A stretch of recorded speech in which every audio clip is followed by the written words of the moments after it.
The power of working longer to increase your retirement sustainability, income sustainability in particular. So again, this is going to be part 2 of the maybe 2 or 3. Let's see what time check. Okay, of the 3, maybe 2 or 3 part series on this study by John Chauvin from Stanford and some other folks that they did research on to see if it makes sense for you to stay working in order to increase your retirement sustainability and increase your retirement income.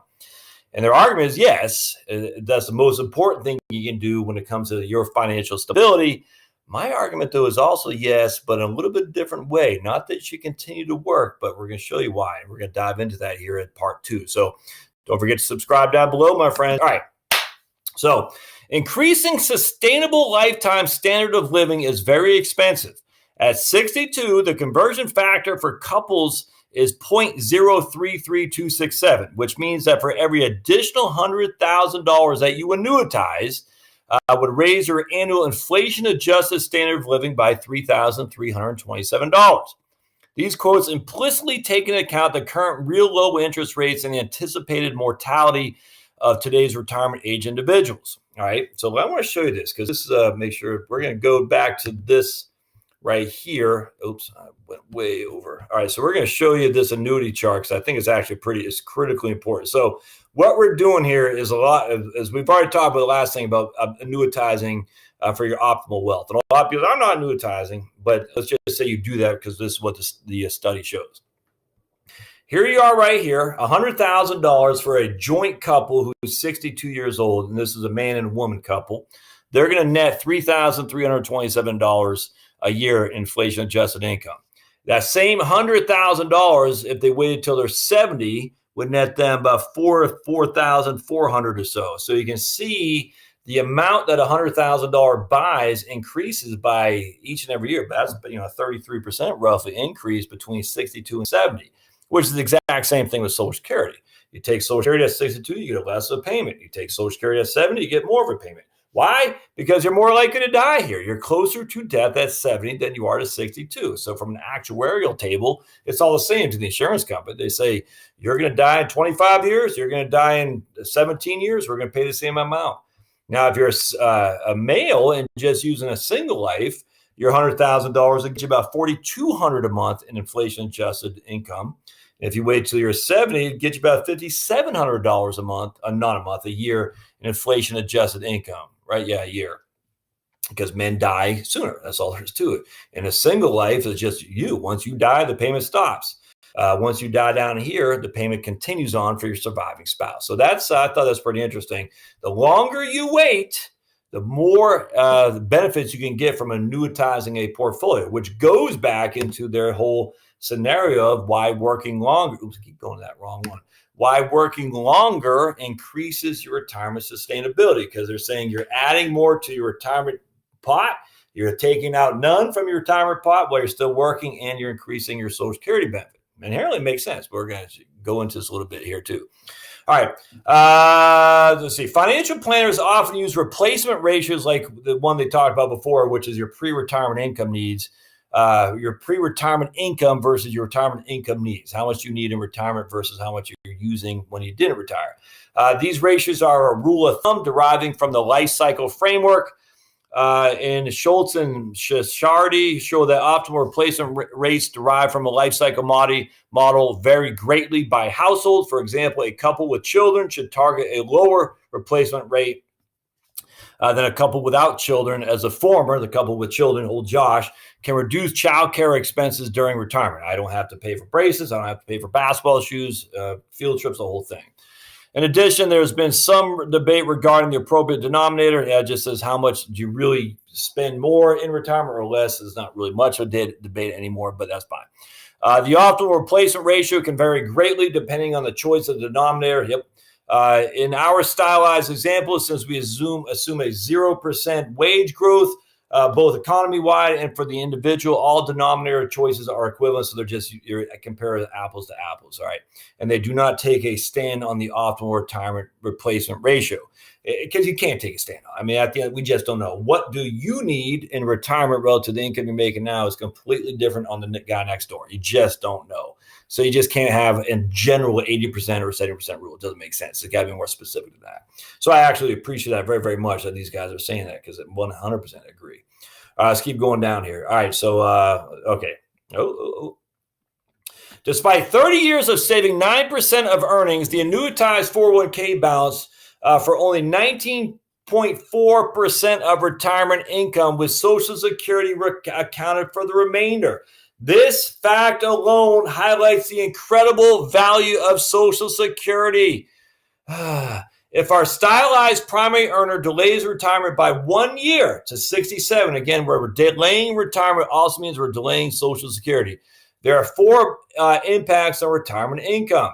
The annuity is cheaper, right? Taking an annuity at 66 costs more than taking it at 67, because you're 1 year likely to die, closer to death at 67. Wealth increases by the return on assets, because, again, we're initially saying the asset base only gave us a real rate of return of 0. That's after inflation, kept up with inflation, that's it. Wealth increases by the additional contributions, and Social Security benefit increases by 8% over and above inflation, because remember, Social Security has cost of living adjustments and an 8% increase on top of that. Let's keep diving down here. I think that's so doggone important. Those are the 4 things about working longer. So we conclude that by working 1 year longer, retirement income has increased by 7.75%. This increase is weighted as the average of 8% increase in real Social Security and the 6.7% increase in the real value of the annuity payment obtained from the higher 401k balance. Okay, so this is critical. The weights are based on each share. Social Security share is 81% and your 401k is 19%. Interesting. Now discuss the relative importance of each of the 4 impacts on retirement income listed. Remember, let's just look at it. So I show you page 10 PDF. I'll show it to you. It's the relative. So I'm just telling you, man, this is where it's going to get fun. All right. So we see all these numbers and we're saying, oh, man, those numbers, I can't follow that. Yes, you can. Yes, you can. I'll show you the quote here. Right. No. I thought I said page 10. Maybe it's down here. Right here. Oh, where is it here? Hold on just a second. I got to show you the right here. Okay. So there's 4 impacts on increasing your income in retirement. Number 1, we have a total increase of 100%. So that's our total. We're going to increase by $10. Of that $10 increase, from where does the money increase come from? 8.2% comes from because you're a year older. So every year you age, you get an extra 8% in income from your annuity. That sounds like something. 8.6% because you've added more to your portfolio. Actually, increasing your rates of return does no impact whatsoever. The biggest thing is increasing your contribution. You've made more, you put more into it, and you've taken none out. So you're basically a double whammy. You're adding to it. On top of it, you're not taking it out, and you're getting older. So you're 1 year closer to death. 8.2, 8.6, but the hugest, 83.1%. The decomposition shows that 83% of the impact of delaying retirement comes from additional Social Security benefits. The rest comes from roughly equal impacts of cheap annuity and additional contribution. 83% of increasing your income in retirement is from delaying Social Security. You see where I'm going with this? Do you have to continue to work in your crappy old job in order to delay Social Security? No, you don't.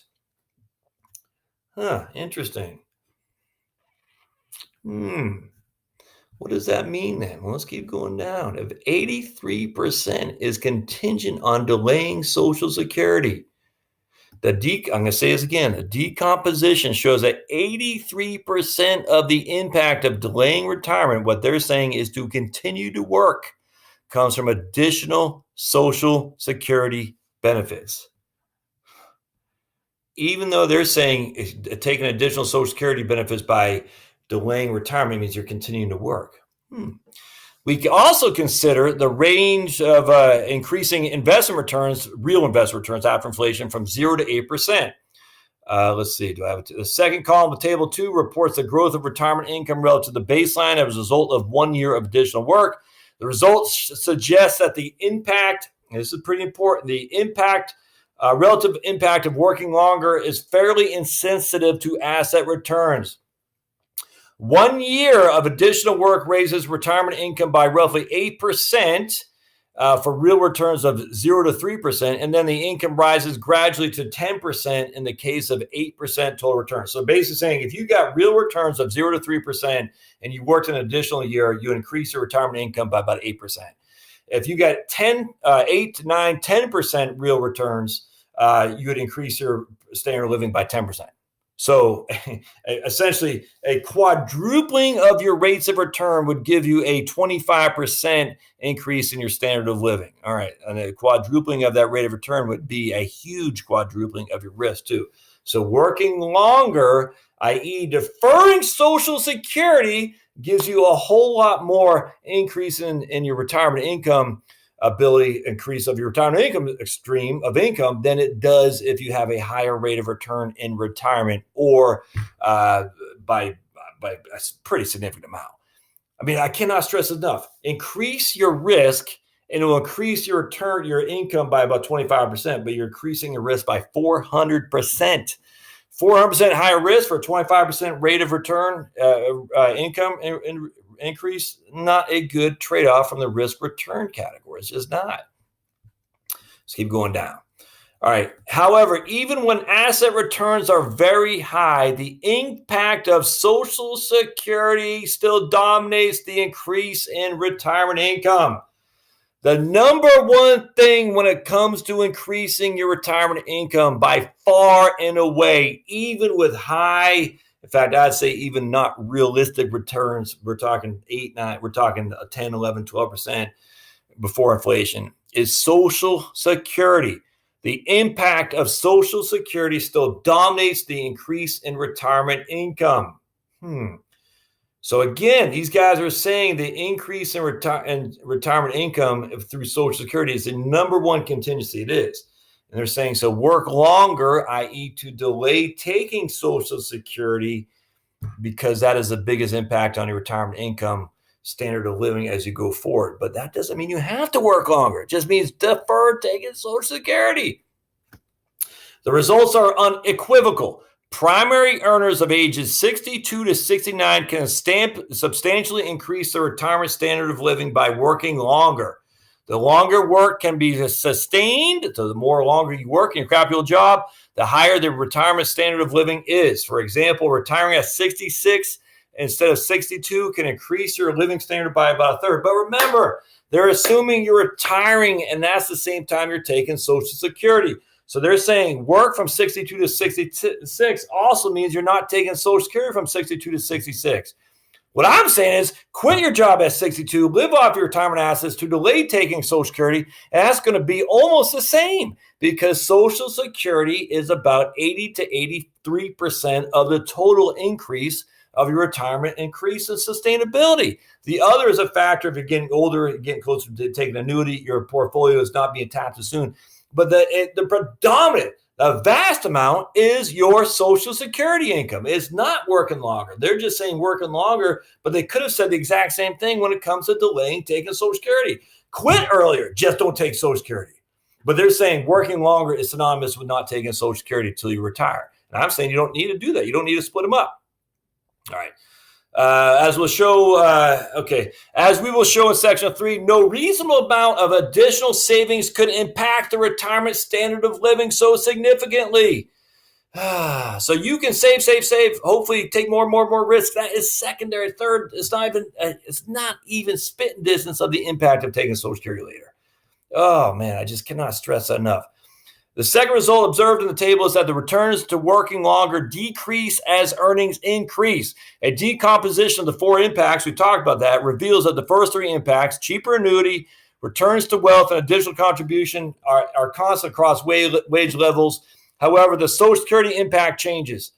As Social Security share of the final retirement income increases, the weight on the AIME becomes lessened because Social Security is a progressive. The more income you make, the less benefits you're going to get from Social Security. Thus, an 8% growth in Social Security benefit has a higher weight for workers of the lower wage, which translates to higher returns for additional working year. So the more money you make, the less it means to continue to work, because Social Security is geared towards those on the lower end. So I'm making $150,000. You're not increasing your Social Security that much relative to someone who's making $40,000. And I've said that a couple of videos before. All the above analysis was for the primary worker of a couple. In that case, Social Security benefits are paid in the form of a second-to-die annuity, and we assume that private retirement wealth is converted into the same form, i.e. a second-to-die annuity. We now address how working longer impacts retirement living standard for single people. While the increase in Social Security is the same as our base, the annuity factors are different because single people have cheaper annuities because they're not going to have a survivor benefit. 100%, and we already talked about that, so I'm not really going to dive into that. So let's keep going down here.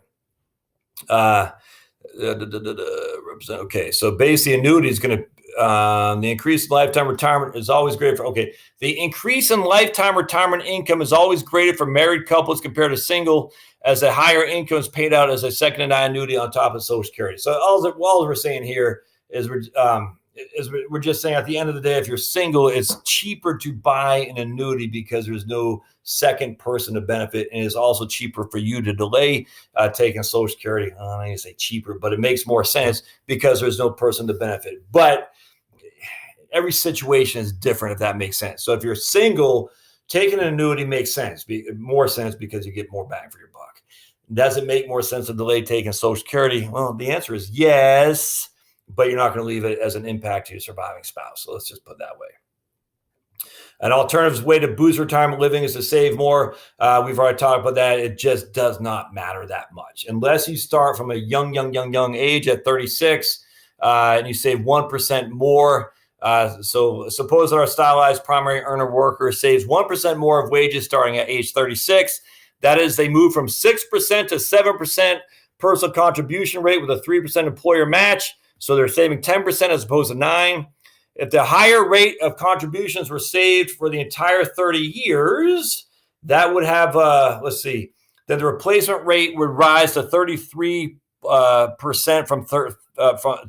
52% from the base of 53% from the base of 52%, translates in 2.16% in retirement income. That's nothing. I mean, so if you save an extra, 12.5 percentage points a year from 9 to 10 for each year of your 30 years of working, it's going to translate into an extra 2% of your retirement spending income. Not a big deal. We can get that by working an extra year is what these guys are saying, extra couple months, delaying Social Security. Delaying retirement by 1 year is roughly 3.5 times as impactful as saving an additional 1% of Social Security. To put it another way, working just over 3 months longer, i.e. delaying retiring, would have the same impact of 1 percentage point in increase in the contribution rate. I think that's pretty amazing. All right. I pretty much want to stop there. The reason is because I think I've hit the point on the head here.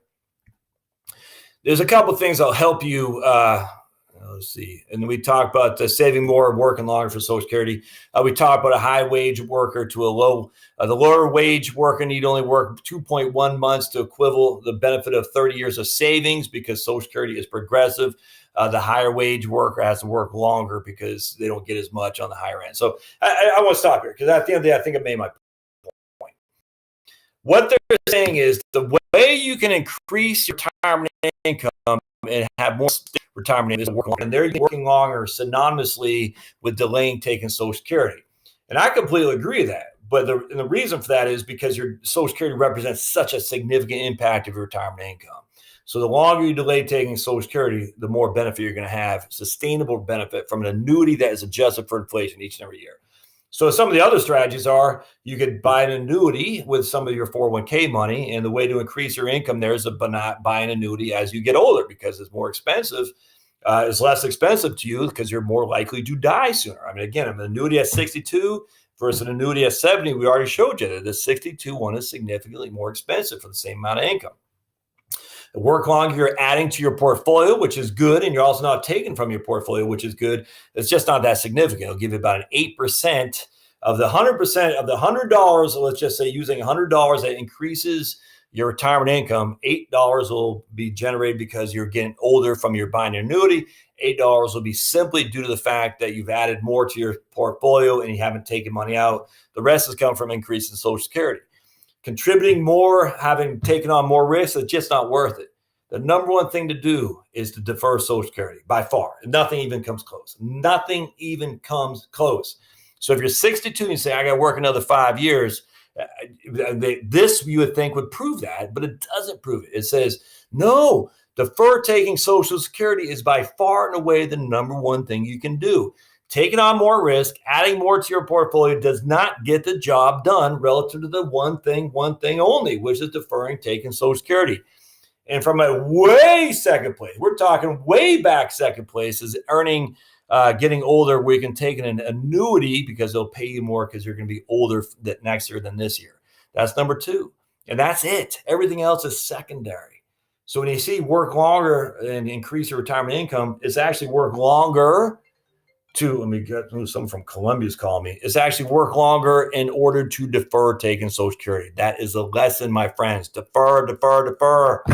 I hope this helps. I know there's a lot going on here. Don't forget to subscribe. I'd love to hear your comments on this for sure. I can dive into this deeper if you need. I'll put links to the show notes. But as always, you got questions, thoughts, concerns, comments, thumbs up, and we'll see you next time. Thanks, guys.